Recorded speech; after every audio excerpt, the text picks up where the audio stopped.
Hello mga loves! For today's video ay mag-island hopping tayo sa Surigao del Sur. Ito ay ang Britannia Group of Islands. Going to Britannia Island. Mag-hi kayo!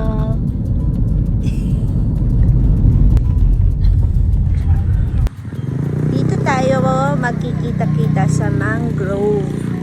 Dito lahat.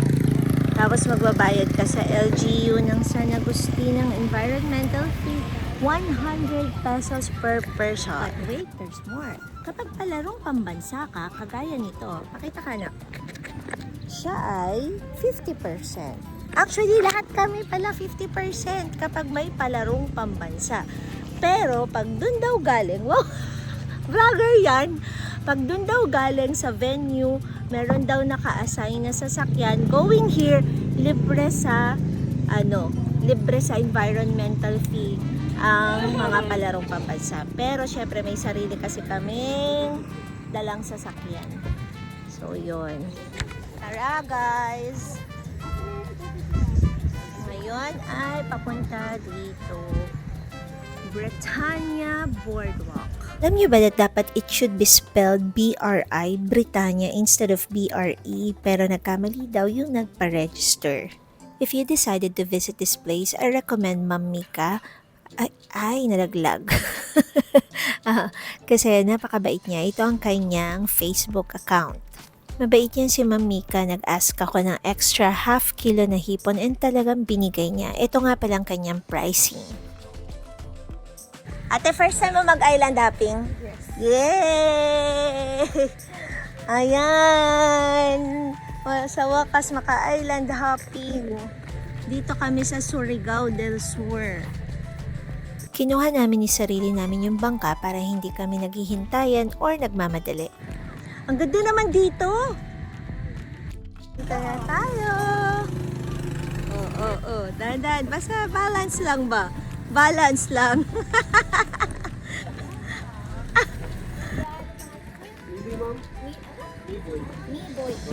Me girl. Kasi may kasi kayo, me. Me boy. Pag John boy. Diba? Di bang lunch to? Yan o.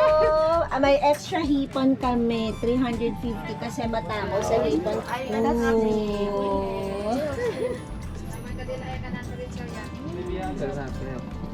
Kasama kami ka? Okay. Dapat Pagkaon rin. Artista tayo. Artista, action star na naging komedyante. 4 islands ang ating pupuntahan ngayon, but hindi na kami bumaba sa Naked Island kasi literal na naked island siya. Puro buhangin lang, no trees at all. So we decided to spend more of our time sa other 3 islands. Tuloy sa kagandahan ng gawain.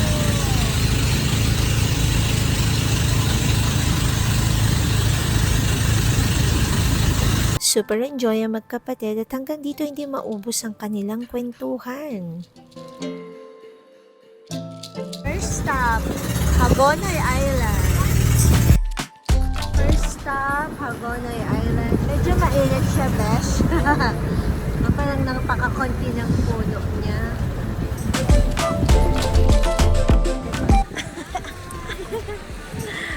Wow! Ay! Si ate. Ano yan? Suwaki mo. Suwaki.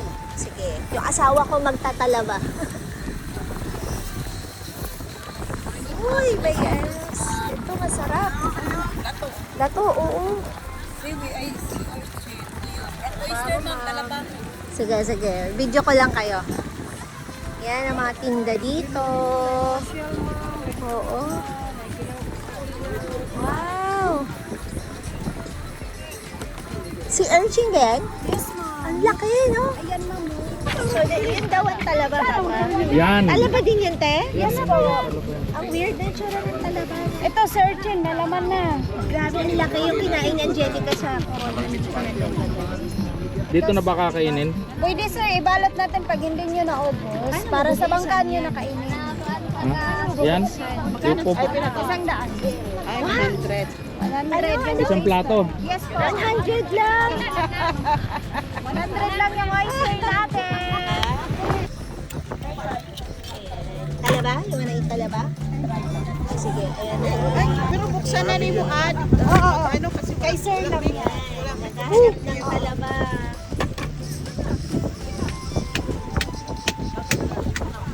Oh, fresh. Lasang dagat. Lasang suka. Lumubog sa suka eh. Pero sarap. Oh, dato.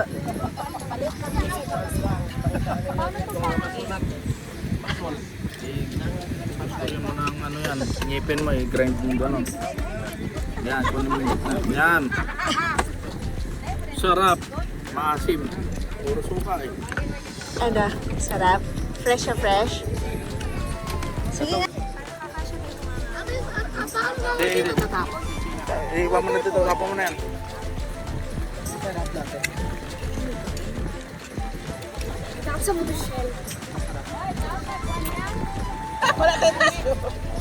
Ito na, daw lubog din sa dagat ma'am. Tagalin yung shakes kasi naguluha ako. Ang yung suka.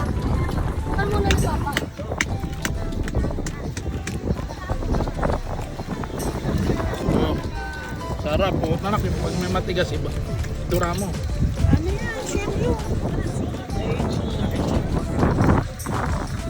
Ito parang naiingit na to. Kanina pa siya silip ng silip sa kinakain natin. Pasubuan mo na yan.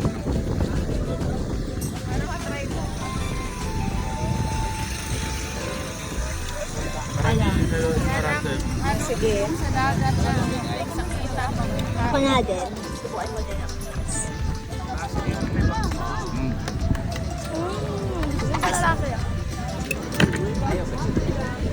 ano lasa?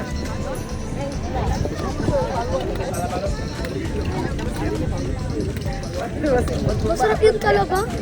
Sarap yung talaba. Kumuha si Papa na din. Anong pangalan mo, te? Si Rose. So, napunta kayo dito sa puntahan niya, hanapin niyo si Rose. So, yung magandang tindera. O, ayan o. Okay.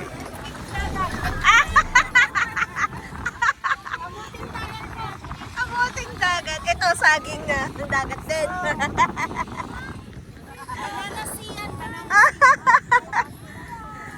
Saan galing itong mga tate? Saan nyo kayo nakuha? Kayo mismo?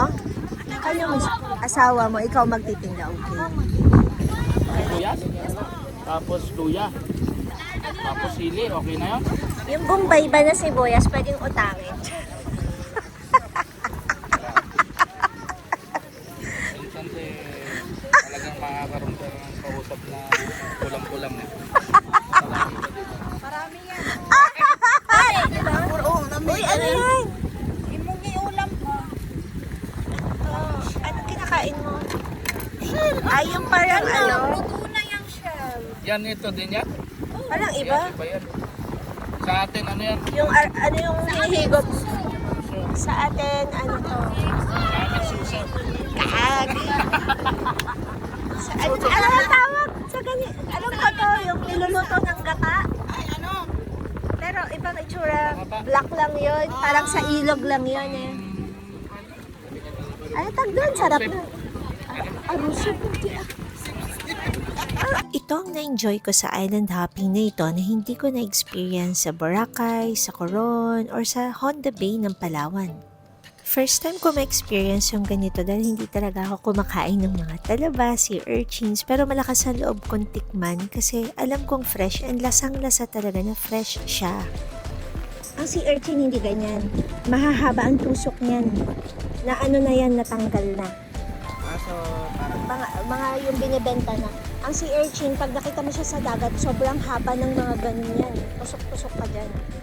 Kaya pagka hinaharvest nila, yung nakita ko sa Coron, they use tong.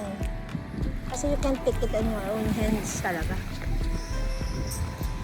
Hi! We are in Hagonay Island, where all the seafoods are very cheap. 100 lang, isang tumpok. My God! Ang saya!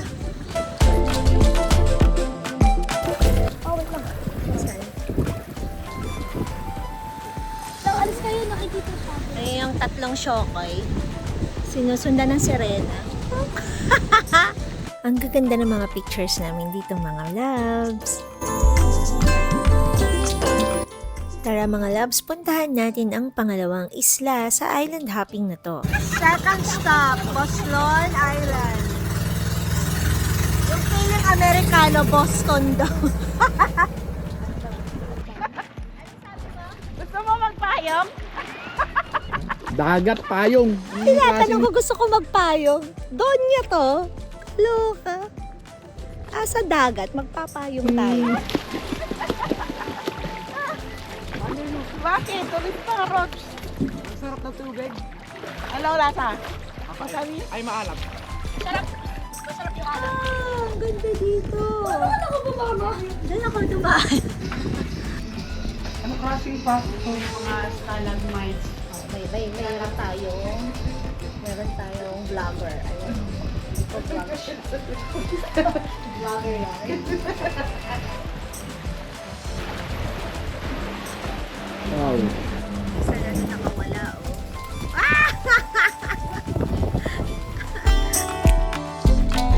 Ay, ayun, oh. Yan yung mga boat ride.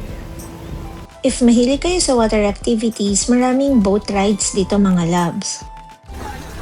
Ay, ang sarap ng hangin. Nakalamig. Huwag ka nang mag-attempt. Very apo. One thing I like about this place is hindi siya crowded gaya ng Boracay or ng Coron. Ganito lang siya mga loves and partida. Marami pa nagpunta nito dahil nga sa palarong pambansa. Ano naman sa gitna? Kasama kay Akyat, anak. Hindi, ate, gumagano. Dahil hindi crowded yung area, everywhere you look at, may mga sea creatures ka talagang makikita gaya ng mga ito, nakakaaliw at nakakatuwa. Ayun din yung parang ano niya yun eh. Yung tangkwan niya yun, ate Makati yan. Hindi Makati. Hindi, parang yun ang defense mechanism. Oo, yung ano, tinatain nila intestines nila. Intestines nila? Ate, balik mo na! Oo, balik ko na. Kawawa na. Dito kami nagtagal mga loves kasi kahit saan ka pumunta, kahit saan ka tumingin, may mga makikita ka talagang kakaiba. Pero matigas. Baka basura lang yan. Hindi.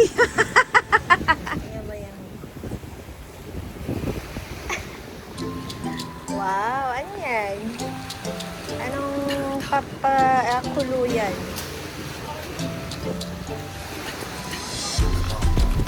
Video sis.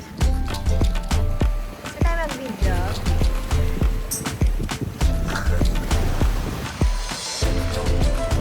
Nax, turista yarn.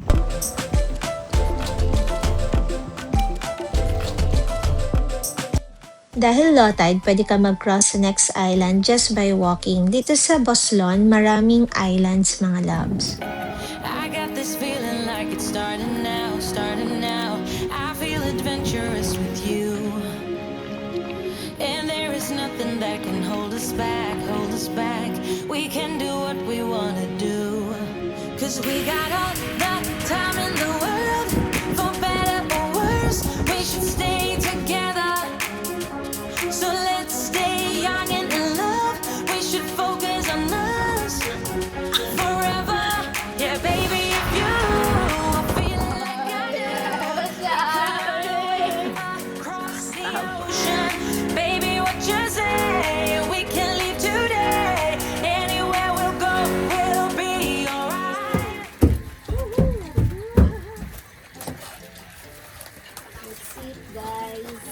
Pinas forward ko na mga loves kasi sobrang dami naming kinain dyan.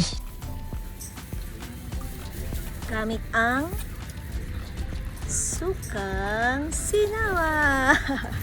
Oh, di ba? Dala-dala namin ang aming produkto, ang Toyo Mansi ng King James at ang sukang sinamak. Perfect sa talabang, sea urchins at marami pang iba. Shopping sa isla. At ang mahal. Salbaro. Ako salbahe. Ito naman ang magaganda naming pictures mga loves sa Boslan Island. Sun is coming up, are you ready to go?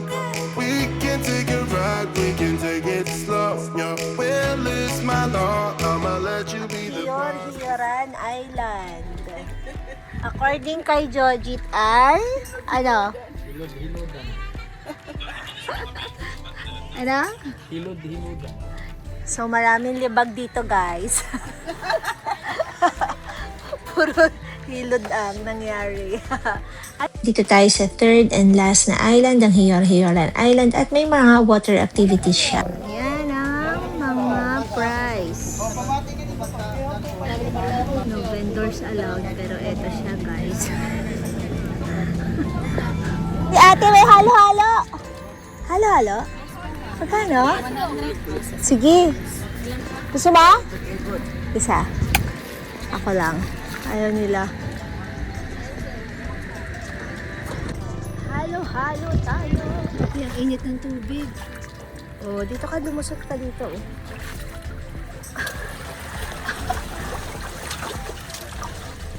Oh.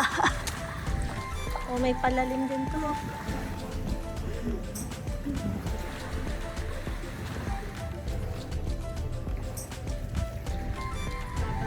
Solo mo lang dito, di ba? Ang ganda ng paligid. Bonus na lang tayo doon. Masyadong nag-feeling.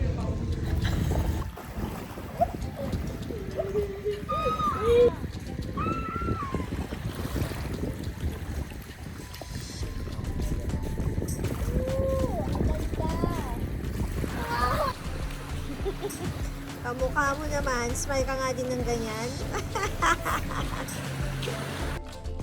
Mga after 12 noon na to mga loves, and ito yung aming mga pictures sa Hiyor-Hiyoran Islands. Overall, ang ganda ng Britannia Island hopping. Na-enjoy naming buong pamilya ang seafoods ng Hagonoy Island at talagang napakamura and very fresh. Sa Boslan naman ay para kaming mga explorer kasi ang dami namin na-explore ng mga iba't ibang sea creatures at nakakatawid ka sa iba't ibang isla nang naglalakad lang. Very serene naman ang Hiyor-Hiyoran Island kasi may nakita kaming area na kami lang kaya nag-enjoy kaming maligo ng mga bata at talaga nakapag-bonding kami. Sabayan pa ng masarap na Buddha lunch kaya pag nagpunta kayo dito mga loves, huwag kayo mag-iisip ng diet.